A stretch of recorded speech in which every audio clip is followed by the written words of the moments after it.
IVF என்பது ஒரு 10 நாளைக்கு ஒரு பெண்மணிக்கு மருந்துகள் மற்றும் ஊசி செலுத்தி அவங்களுடைய கருமுட்டை பையில் நிறைய முட்டைகளை உற்பத்தி செய்வோம்.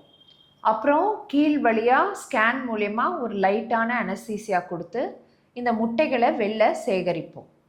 இந்த முட்டைகளை சேகரித்து ஒரு இக்ஸி மைக்ரோ மேனிப்புலேட்டர் அப்படின்னு சொல்லக்கூடிய ஒரு நவீன கருவி மூலியமாக அந்த எக்கு ரொம்ப ஒரு சின்ன மைக்ரோஸ்கோபிக் ஸ்ட்ரக்சர் இல்லையா, அதுக்குள்ளே நேராக நம்ம ஸ்பெர்ம்ஸை உள்ளே செலுத்தி அதை ஒரு இன்குபேட்டரில் வச்சு வளர்ப்போம்.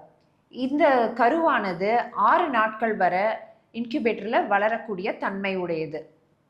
இதுக்கப்புறம் இந்த கருவை அந்த பெண்மணியோட கர்ப்பப்பைக்குள்ளே நம்ம செலுத்துவோம்.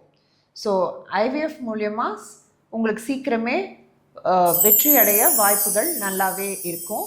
நீங்கள் நினைக்கிறத விட சீக்கிரமே இது உங்கள் லாங் டேர்ம் ப்ராப்ளம்க்கு ஒரு சொல்யூஷன் கொடுக்கும்.